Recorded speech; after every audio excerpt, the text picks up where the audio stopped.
Hello, everyone. I'm Bob Goulder, contributing editor with Tax Notes. Welcome to the May edition of In the Pages, where we take a closer look at content from our print and online publications.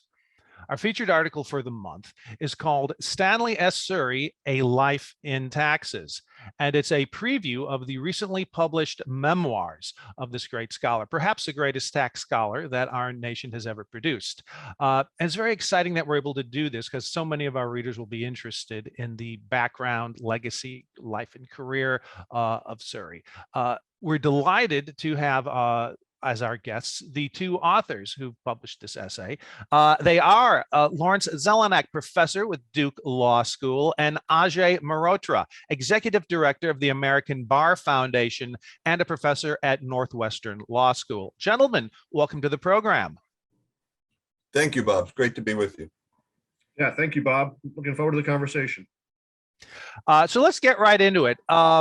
Stanley Surrey, for the benefit of someone who is new to our profession, say a young person who's just now entering the job market, how would you describe the career and legacy of Stanley Surrey? What would go on his CV? As you said, Bob, I think that's absolutely right, that he is the greatest tax scholar in the history of the United States, certainly in the history of the U.S. income tax. He had really two careers, longtime Harvard law professor, and in that capacity, he was the most, in his time, he was by far the most cited tax law academic. And then he would go back and forth throughout his career between Cambridge and Washington, D.C., where he had two tours of duty, about 8 or 10 years each, in the Treasury Department as ending up in the Kennedy and Johnson years as the Assistant Secretary of Treasury for Tax Policy, which, as you know, is the highest position in the executive branch devoted exclusively to tax policy. That's sort of what he did. In terms of his jobs, his accomplishments are too numerous to do more than mention a few. But for example, everybody in the tax world today is familiar with the concept of tax expenditures and the tax expenditure budget. Stanley Surrey is responsible for both of those. Whenever anybody makes an argument based on horizontal tax equity, or in other words, taxing equals equally, that goes back to Surrey. When he started at the as assistant secretary in 1961, I guess it would have been, the Internal Revenue Code was less than half as long as it was when he departed 8 years later, and no less a luminary than Erwin Griswold said that was primarily due to Stanley Surrey. So to the extent that anyone thinks the Internal Revenue Code is too detailed, too wordy today, he has something to do with that. We can talk about that more later if you'd like. He was a big proponent of broadening tax bases and lowering rates in connection with that. So although he died 2 years before the Tax Reform Act of 1986 became law, that kind of has his fingerprints all over it. And then more stuff than that. He was the primary drafter of the 1954 American Law Institute Model Income Tax Code, large portions of which were picked up by Congress in the 1954 Internal Revenue Code, including pretty much all of Subchapter K dealing with partnerships. And then at a smaller level, joint returns for married couples, that's kind of Stanley Surrey. Private letter rulings, that's Stanley Surrey. So he's kind of the air we breathe in the tax universe in the United States today. I would add one other thing for the viewers who are in the international tax world. Stanley was also one of the leading founders of the Harvard Law School's International Tax Program, which those who are in tax know that the World Tax Series publications, the multiple jurisdictions, that was really sort of his idea, not his idea alone, of course. He did that in collaboration with a number of other scholars, but through that program, at least by one count, by one of his students' counts, he influenced somewhere in the neighborhood of 700 international tax, not just scholars, but tax policymakers. As I'm sure you know, Bob, that program brought in tax officials from the developing world and throughout the world globally to spend time at Harvard, not only for the publications, but also for in a kind of training and education format. So he was a real institution builder in the international tax world, in addition to all the things that Larry just mentioned. During his tenure at with the government, and there were two of them, in the 30s and 40s, sort of the war years, and then later during the 60s, Kennedy and Johnson administrations. During that latter tenure, I think it was that the length of the Internal Revenue Code roughly doubled. Now, I think that's exceptionally impressive, but there could be some out there who think, wait a minute, is a longer, more complex tax code necessarily better? And somebody might even suggest, hey, is that a mixed legacy? Well, we needed all those provisions, but I'll let you answer the question. What do you have to say about that? Well, my own view is basically the same as Surrey's, which is that there's a role for detailed statutes, and there's also a role for very vague general statutes. And in short, it all depends. I mean, one important point that I think tends to get lost in fetishizing, word count or page numbers, is that there's a difference a big difference sometimes between word count and the lived complexity of the code. Surrey actually had kind of an argument back in the 50s, when his draft of what is now Section 61, the definition of gross income, which, as you know, has a list of a non-inclusive list of more than a dozen examples of things that are included in gross income. Somebody, I forget who it was now, but another tax professor wrote an article complaining about how that violated the elegant simplicity to have this illustrative list, because it would be better just to say that gross income means all income and leave everything else to case law development. And the list made it longer and less elegant. And the obvious response is that it's a lot easier for a practicing lawyer, or perhaps for a taxpayer doing research for herself, if you have a particular type of income and you're not sure whether it's included within Section 61 or not. It's a lot easier to do your research if you see there's a list and it's right there on the list, than if you have to go through a bunch of rulings and case law to determine whether or not it's been interpreted that way. So a longer statute is not necessarily a more complicated statute. It all depends, and that was Surrey's view. One thing that is probably worth noting in this regard is and Surrey would have been fairly upfront about this himself, is that to a large extent, everyone would agree there has to be fairly detailed rules someplace. And the question is whether it goes in the statute or the regulations, and putting it one place or the other doesn't make it more or less complicated. And Surrey's view on whether the detailed belonged in the statute on the one hand or the regulations on the other hand depended almost entirely on who was in charge of writing regulations at a given particular period in time, who was in control of Treasury versus who was in control of the legislative process. And if his friends were in Treasury, he said it should all go in the regulations. If his friends were on the Hill, he said it should all go in the statute. Yeah. So he was a pragmatist then. I like that. Absolutely. Yeah. I would just add, Bob, a couple of things about that point about the code becoming so much longer. I mean, two things. One is, and I think Griswold points this out, Erwin Good, it's someone, and we have this in our introductory essay, I believe. Richard Musgrave also, who was a longtime co-teacher and a good friend of Surrey's, and obviously a well-known public finance economist. They both said at some point that the growing detail of the code was really because of Surrey's kind of systematic mind, that he would kind of pull on a thread and see all these subsidiary questions that just had to be answered. It just kind of got in his craw. And I think that's true. I think we see that in a lot of Surrey's work. And I also think, given that he was the leading tax scholar and one of the leading tax policymakers for almost the entire 20th century, if you think about that, the world got a lot more complicated. And so he was dealing with a whole bunch of different, I talk about this when I teach tax, I'm sure Larry and others do too, is that, people complain about the complexity of the code, but life gets more complicated. The business world has gotten more complicated. Taxpayers and their advisors have gotten more creative. And so there's all these other dynamics that Surrey was clearly well aware of, having been both in Treasury and academia. And I think the growth of the code during his time is really due to those two things, kind of his gnawing systematic and analytical mind to kind of continue to pull the threads and get all the answers. And then that the world was constantly giving him more questions to deal with. So now I'm something of an international guy, and I love it when Stanley's Surrey's career kind of touches the international area. And one issue that comes up is tax sparing. The U.S. doesn't really like that practice very much. Some other countries like it a whole lot. To what extent are Surrey's fingerprints over present there on the U.S. opposition to tax sparing?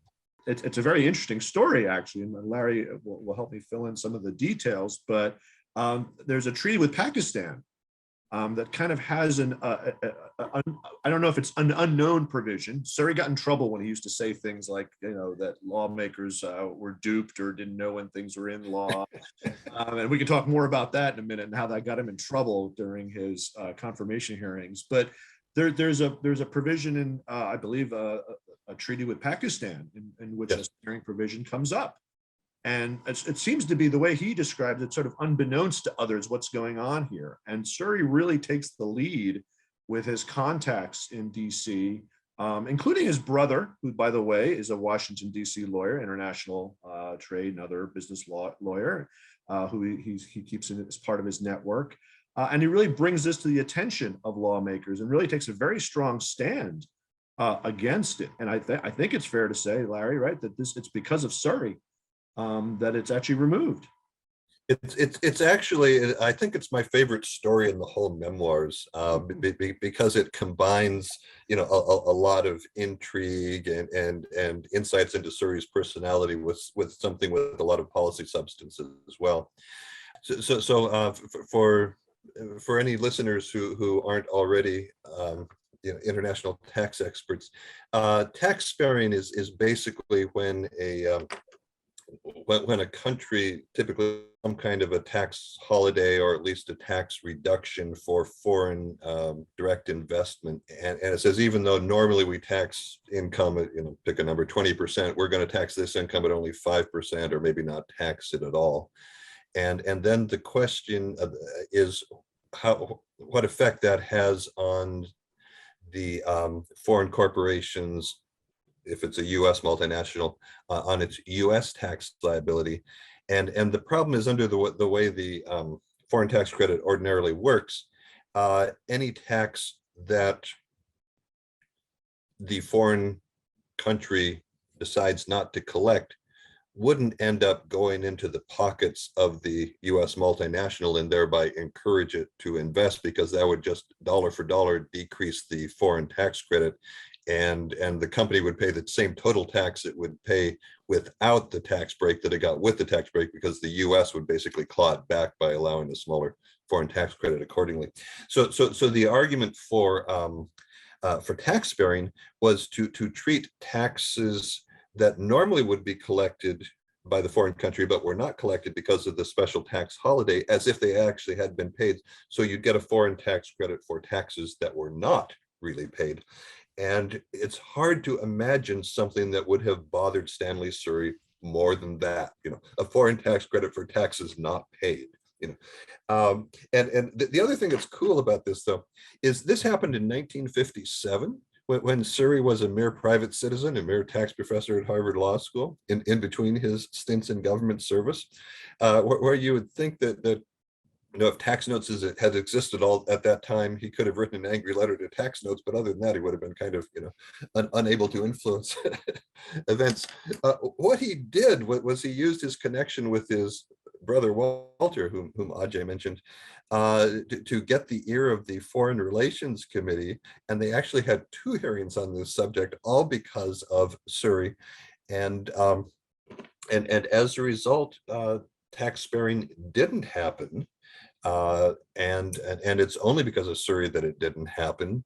And not only that, he was so persuasive that not doing tax sparing in treaties remains standard US international tax policy to this very day. He comments in the memoirs that a lot of developing countries think Surrey is the evil genie because he's the one responsible for the US not doing tax sparing. And I think descriptively he's right. You know, whether evil genie is a good label or not, I'll leave to you know, people's own judgment. Now, you mentioned he passed away just before the 86 Act. He passed away in 1984, almost 4 decades ago. Let's just focus in on the memoirs now. Why is it taking this long to get his memoirs in a publishable form? Tell us about that. I guess I'll start. I mean, I think some folks have known about the memoirs. They've existed for some time in the Harvard Law School library archives, and there are a number of tax scholars and historians who have reviewed it, along with his personal papers, which are also there, and lots of boxes of personal papers that only till about a decade ago were by the archivist were actually collated and finding aid created and usable, frankly. And I think it was really Larry's leadership on this when he was poking around the personal papers, and I was as well, and Reuven Aviona and Georgian and Joe Thorndike, Elliot Brownlee, a whole bunch of us been poking around. But it was Larry who said, well, you know, there are these memoirs and they ought to be published in some format. We ought to get the word out. And thankfully, Larry asked me to collaborate with him. I'm grateful for that. And he really has taken the leadership on this. And so we were able to take this typescript manuscript with some help from a lot of our staff and friends and turn it into this memoir, which we took 2 or 3 years to annotate. It's been quite a project, and we were also eager to do an introductory essay to kind of help contextualize Surrey and his times and his achievements and all that he had done. So we do have that original introductory essay as part of the memoirs. That was a lot of fun to do some early ancestral history on Surrey and learn a little bit more about his background and how much of a kind of New Deal liberal lawyer he was. I mean, he was a liberal Democrat through and through. And I think that comes across in a lot of his tax policy pronouncements. Now, you mentioned these 2 policy areas that are so closely associated with Surrey, horizontal equity and then tax expenditures. First, let's look at horizontal equity. Is it fair to label Surrey as an equity theorist or an efficiency theorist? Absolutely equity. He could talk efficiency when he had to, but it wasn't where his heart was. His heart was in equity. Yeah, his take then on horizontal equity, and I suppose we should go through the steps of distinguishing it from vertical equity. Horizontal equity is this idea that if you have 2 people with comparable pre-tax incomes, their post-tax outcomes shouldn't be wildly different because of how the government chooses to tax them. And that kind of seems like, well, it shouldn't be too controversial. It's fairness. Right? If this guy's making 50 grand and that guy's making 50 grand, they should be taxed more or less the same. Not everybody went down the road of agreeing with him totally. There was some controversy, and it had to do with market adjustments. Can you elaborate on that? What was it? What was the pushback against horizontal equity? On that question, I would refer anyone who's interested in going more deeply into this to his appearance on Firing Line with William F. Buckley in 1974, where Surrey was pushing his usual thoughts about horizontal equity and says that it's terribly unfair that most people who receive income have to pay tax on it at ordinary income rates, but people who receive municipal bond interest income don't have to pay tax at all. And he says that's obviously unfair, a huge violation of horizontal equity. And Buckley replied with exactly your point, Bob. Well, but is there any inequity if the market adjusts so the interest rate on municipal bonds equals the after-tax interest rate on corporate bonds? And Surrey didn't want to go there, but he was perfectly prepared to go there when he was forced to, and he gave the answer, which I think was right at the time and is still right today, which is, well, it's true that if the implicit tax, if the reduction in the interest rate on municipal bonds was sufficient to totally wipe out the tax advantage of municipal bonds for top bracket taxpayers, then I couldn't complain about inequity anymore. I could only complain about inefficiency. But he said, in fact, the implicit tax is not big enough to have that effect. So you get both inequity and inefficiency. It's an interesting performance in the sense that when he knew all of the market adjustment analysis, and he knew how to basically make the point, either there's inequity or inefficiency. You necessarily get one or the other. Many times you're lucky enough to get both at the same time, right? But he didn't really want to talk about that. He didn't really care about efficiency very much. What he really cared about was fairness. Yeah, and we, in our introductory essay, and I think in the tax notes piece as well, Bob, we also reference a debate he had in writing with Boris Bitker, his contemporary rival, which is also a very fascinating story that we try to outline. He doesn't mention it much in his memoirs, but Larry and I, in our introductory essay, also point out that that Bitker and Surrey didn't always see eye to eye, and they had some very fruitful and vigorous debates in writing. And this was one of them, the notion of horizontal equity, as well as tax expenditures, that second concept that I think we're going to get to. And Bitker was also quite critical of the notion of there being some kind of ideal or comprehensive tax base with which we could measure against for tax expenditures. And so the Bitker Surrey rivalry, we'll call it, I think is a really interesting story that I think most people probably know about, but certainly for a new generation of tax scholars, it's something worth revisiting. Ajay, you mentioned tax expenditures. That was another point of tension between the two of them.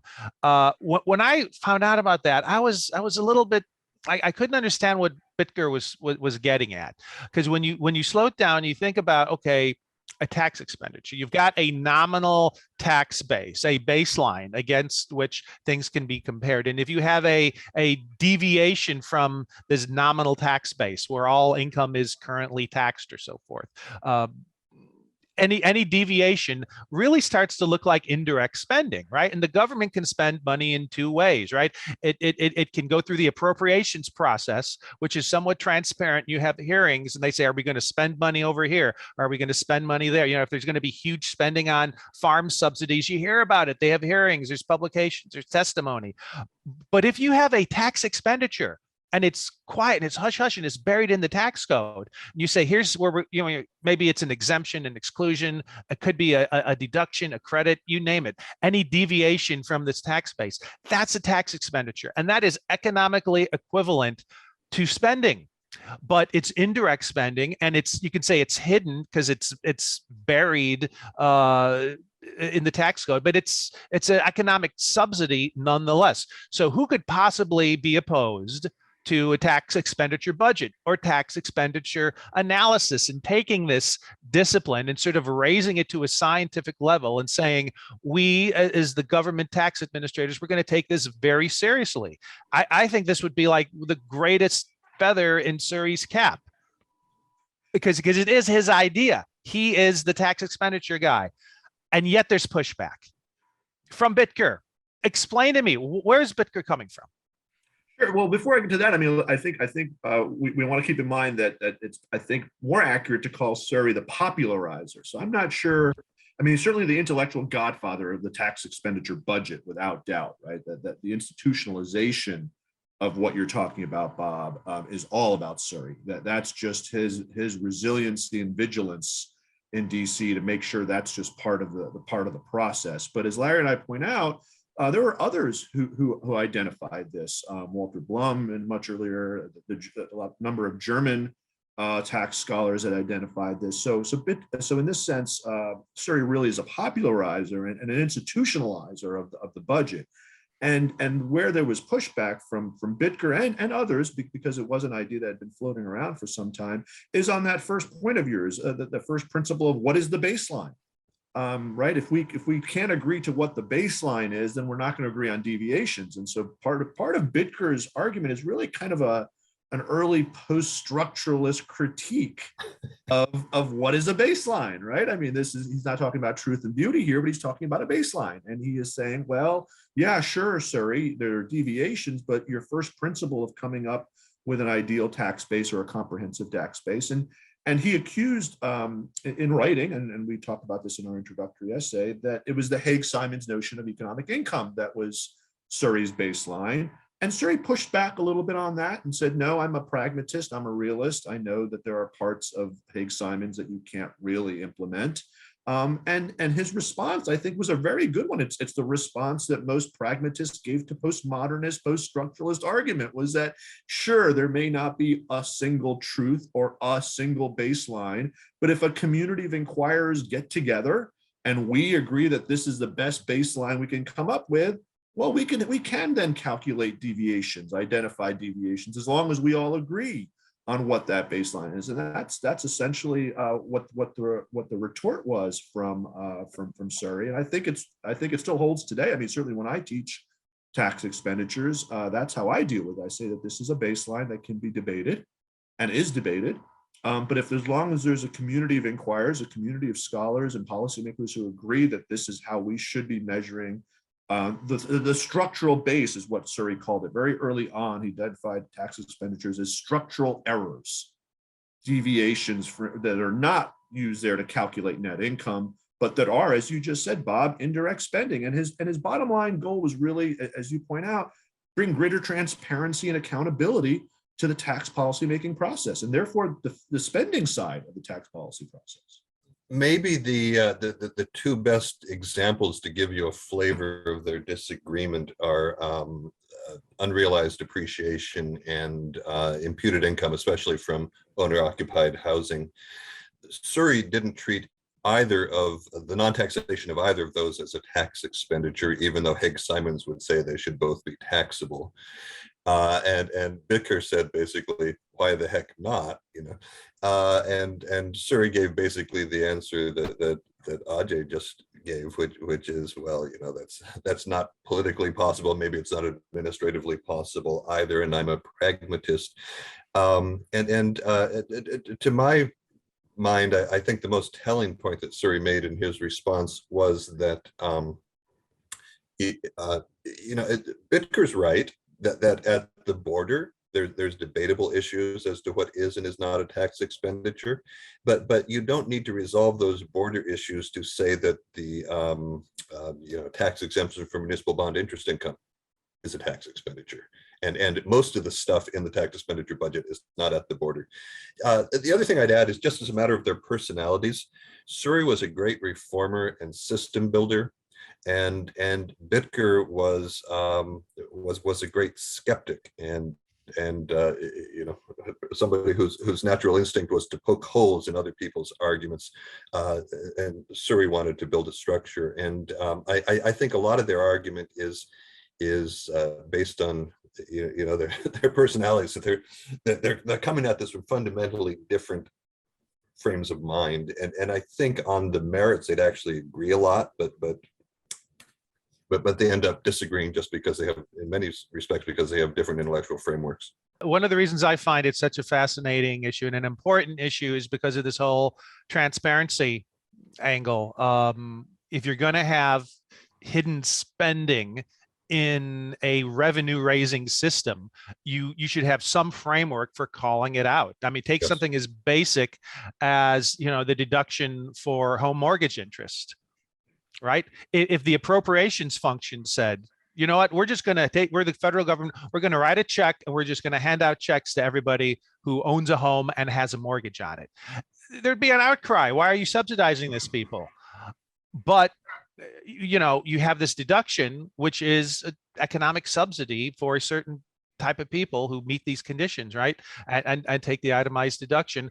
And I think if you were to take it away, there'd be an outcry, right? Because we've all gotten accustomed to it. But who today, who would you say has won? I mean, the legacy of the tax expenditure budget, is it working? I mean, are there fewer tax expenditures today than there were in the 90s or generations ago? A quick glance at the latest tax expenditure budget from either the JCT or Treasury would suggest that Surrey won in a sort of procedural sense, in that we sure have tax expenditure budgets published regularly, which is what he wanted. But he lost in a substantive sense, because what he really wanted was the publication of these tax expenditure budgets to lead to repeal of most tax expenditures, and that obviously hasn't happened. Having said that, I have an article that I'll put in a plug that appeared in Florida Tax Review about a year ago, describing I think not always fully recognized or appreciated transfer of or shift of sort of non-business personal tax breaks in the income tax away from deductions and towards credits, and in many cases refundable credits. And one of the big objections that Surrey had to tax expenditures was that most of them back then were in the form of deductions or exclusions, and those both have this upside down subsidy effect where, a deduction of $100 is worth more to you if you're in the 37% bracket than if you're in the 10% bracket. And he thought that was terrible. Now, you could fix that without getting rid of the tax expenditure for whatever it is that's being subsidized, just by changing it into a flat credit, and to fully fix it, you'd make it refundable as well.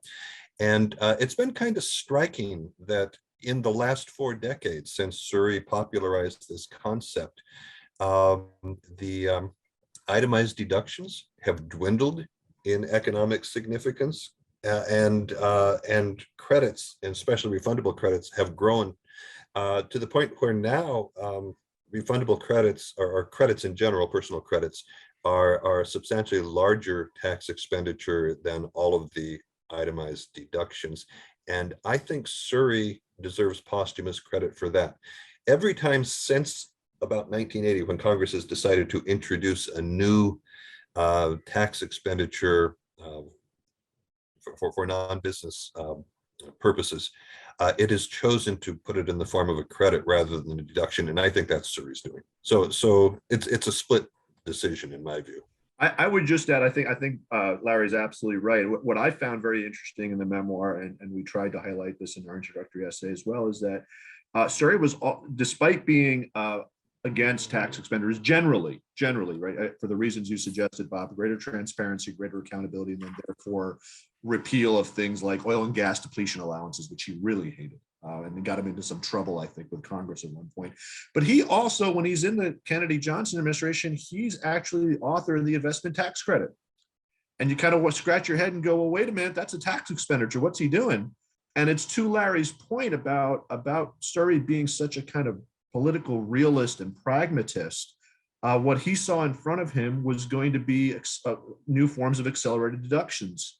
Accelerated depreciation deductions. And he thought those were awful. And an investment tax credit wasn't great because it was a tax expenditure, but it was better than accelerated depreciation deductions. And so this was sort of his realism and pragmatism coming to the fore, where he's kind of struggling with himself to support the ITC, but does because he sees it as a lesser evil. And I think that kind of legacy of going to credits as a kind of lesser evil than deductions and exclusions for the upside down subsidy effect is one of his legacies from the tax expenditure analysis. Well, sadly, we are running out of time. So I wanted to give you guys a shot at one final question. People out there, the readers of Tax Notes, they'll have read your piece there, and they'll go and they'll find the memoirs from Carolina Academic Press.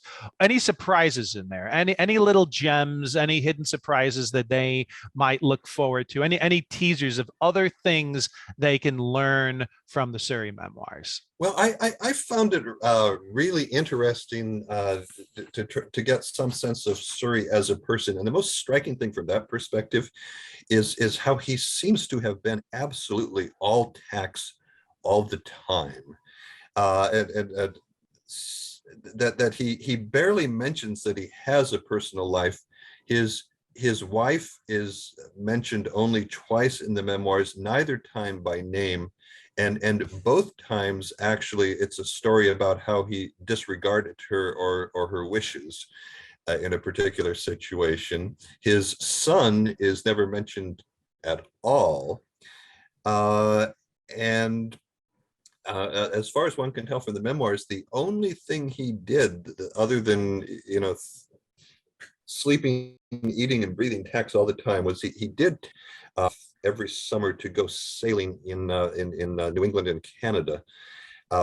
Although even then he tells all these stories about how he was writing articles on the sailboat, even though he didn't have a tax library on the sailboat, and how he would phone in a tax advice to the Carter campaign from the dock during his sailing trip. So he was pretty close to all tax all the time. Richard Musgrave, in a Harvard Law Review memorial issue on Surrey, comments on this.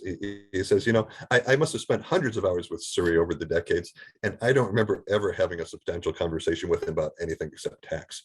Yeah, I would agree with Larry. That is one of the things. I mean, almost all other memoirs have at least some personal reflection, and they're really, it is tax through and through, just as the title of the memoirs suggests, and just not just only the lack of any reflection on family or any kind of leisure activities. It is funny that he talks about dictating, being docked somewhere in Canada and having revisions he's got to dictate over a phone to Joe Peckman on an article they're working on. So he is thinking about tax all the time, which I think in some ways is kind of sad.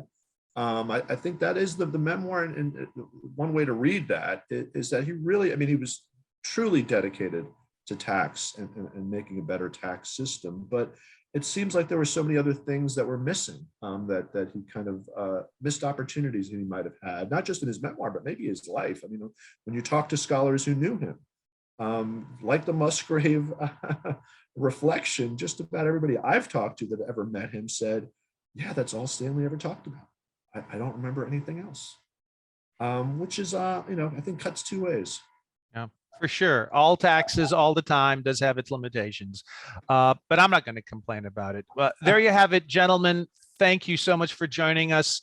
Again, the authors are Ajay Mehrotra, Executive Director of the American Bar Foundation and a professor at Northwestern University, and Lawrence Zelenak, Professor at Duke University Law School. The article is Stanley S Surrey, A Life in Taxes. Very appropriate name when you think about Ajay's last comments. And you can find it in the May 2nd edition of Tax Notes. Gentlemen, thank you for being on In the Pages. Thank you so much, Bob. Thank you, Bob. Thanks to you and everybody else at Tax Notes for giving us this opportunity. Want more like this? Subscribe for more tax videos. Special thanks to our executive producers, Jasper Smith and Paige Jones, and showrunner and video editor, Jordan Parrish.